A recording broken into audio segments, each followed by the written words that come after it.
Saudações, galera de tudo, sou Ezequiel Eugênio e cada um de vocês é muito bem-vindo aqui ao Desvendando a Ciência e Mistérios. E hoje vamos nos concentrar aqui na questão do número 1 da ficha 7 de Física 1, destinada à Faculdade de Engenharia. E antes mesmo de começarmos com esta resolução, vou já pedindo quem ainda não é inscrito no canal, que se inscreva, dê um like e não te esqueças também de partilhar com os teus amigos, porque afinal vídeos novos são publicados aqui semanalmente. Ainda mais que esta coleção é destinada aí à preparação para o texto 2 de Física.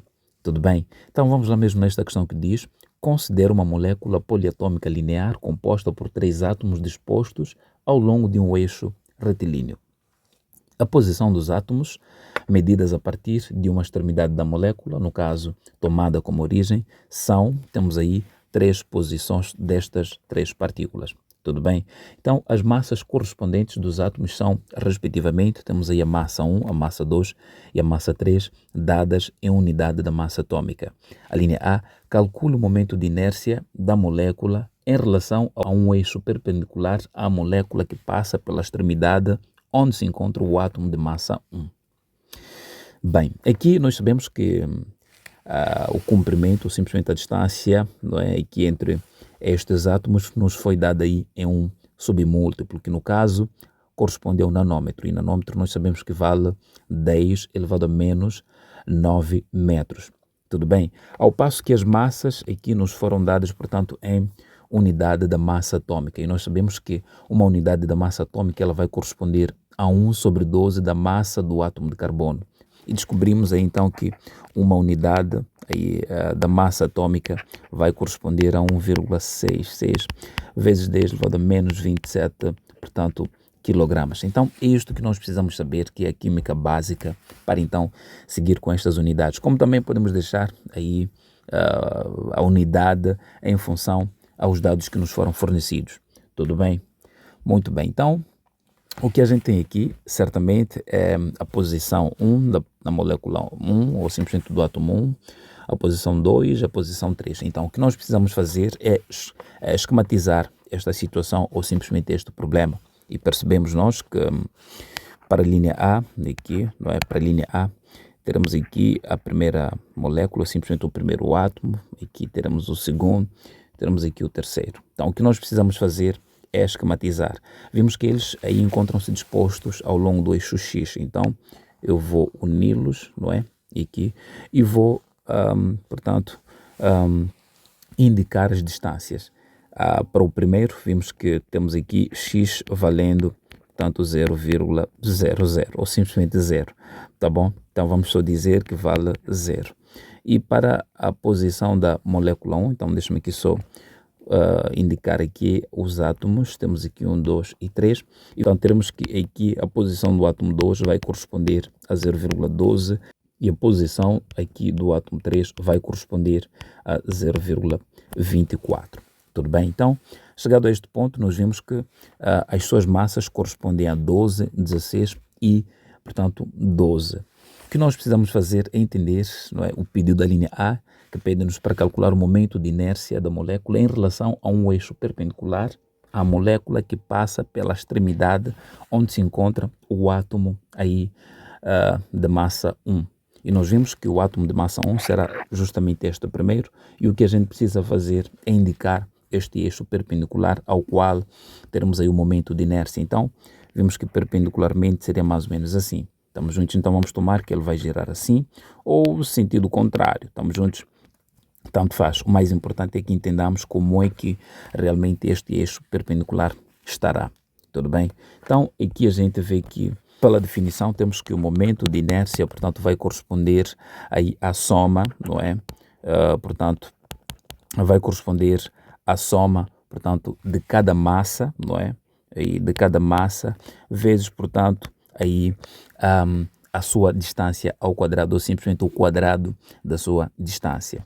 Isto quer dizer o seguinte, que o momento de inércia deverá ser igual ao produto aí da massa 1 pela sua distância 1, que no caso eu represento por R, podia ter simplesmente ser por X, uma vez que eles foram dados ali ao longo do eixo X, mas tanto faz. É bom apenas que a gente saiba qual é a diferença. Tudo bem? Então, aqui vai ser ao quadrado mais a massa do átomo 2, multiplicando aí pela sua distância, no caso a distância 2 ao quadrado, mais aí a massa 3 multiplicando, portanto, pela distância que este átomo vai se encontrar, que no caso é R3 ao quadrado. Tudo bem? Então, vimos aqui então que o momento de inércia vai corresponder aí à massa 1. A massa 1 vimos que vale 12 unidades de massa atômica. Multiplicando pela sua posição, vimos que vale 0, portanto, ao quadrado, mais a massa do átomo 2. E a massa do átomo 2 vimos que vale 16, que vai ter que multiplicar, portanto, pela distância aqui deste átomo 2. E vimos que a distância vai valer aqui, portanto, 0,12. Portanto, temos aqui 0,12 ao quadrado, mais a massa aí do átomo 2. E a massa vimos que vale, aliás, do átomo 3, e vimos que ele vai corresponder a 12, que vai ter que multiplicar, portanto, pela distância que este átomo vai se encontrar. E ali, pela indicação, vimos que ele encontra-se a, portanto, 0,24 nanômetros. Estamos juntos ali ao longo do eixo X, portanto, isto ao quadrado. O trabalho do engenheiro aqui já está resolvido. Basta apenas aí usar a calculadora e vimos que este produto vai dar 0, não é? Este produto aqui, vimos que ele vai dar aqui, portanto, 0 mais este produto aqui vai nos dar certamente 0,2304. Estamos juntos? Mais aqui 0,6912. Estamos juntos? Então, aqui vemos que o momento de inércia vai nos dar exatamente aí 0,9216. Tudo bem? Então temos aqui unidade de massa atômica vezes nanômetro, portanto, ao quadrado. Se a gente quiser, é só substituir aqui por 1,66, conforme a gente viu, não é? Vezes 10 elevado a menos 27. E aqui o nanômetro ao quadrado basta apenas substituir. E vimos que teremos ali 10 elevado a menos 9 metros, portanto, tudo isto ao quadrado, que vai dar aqui 10 elevado a menos 18 metros ao quadrado. Basta apenas substituir e a gente terá aí o resultado no sistema internacional. Tudo bem? Muito bem. Vamos lá mesmo para a linha B. A linha B pede-nos para calcular ou simplesmente achar aí o momento de inércia da molécula em relação a um eixo, não é? Perpendicular à molécula que passa pelo centro de massa, no caso da molécula.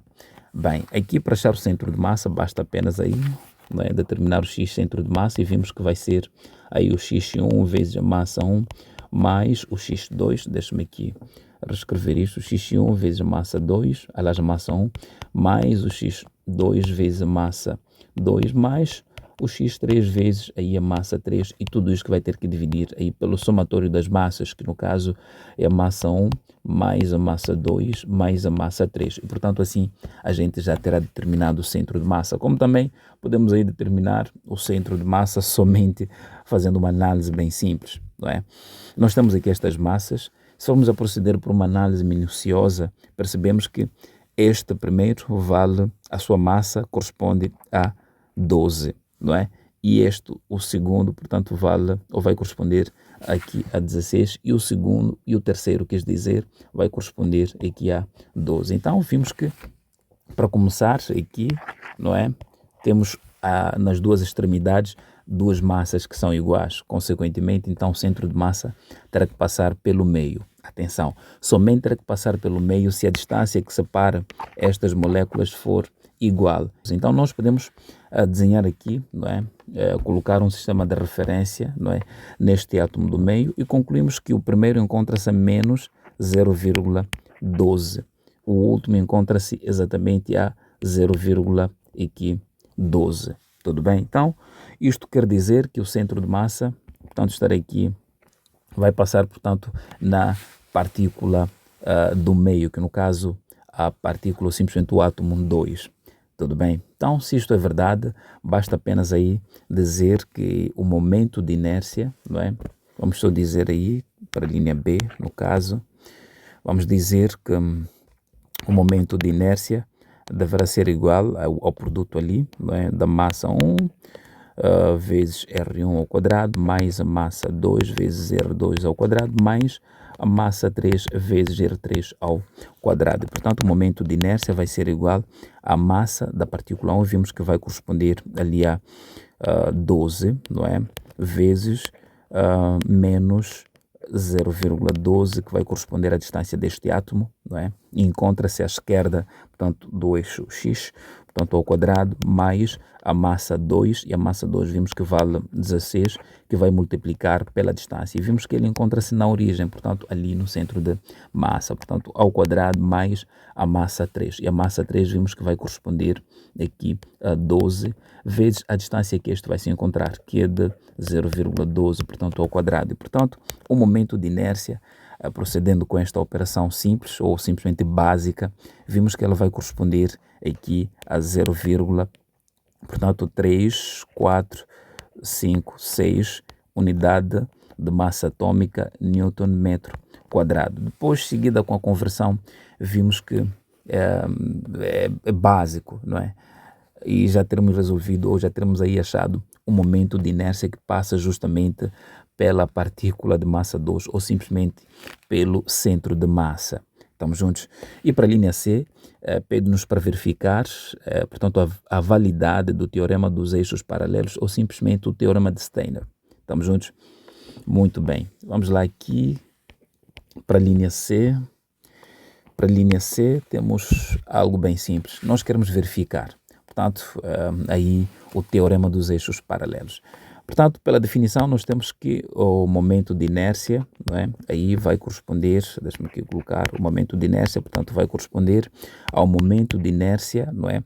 Aí em relação ao eixo que passa pelo centro de massa, não é? Mais, portanto, a massa do corpo, simplesmente do conjunto aí, não é?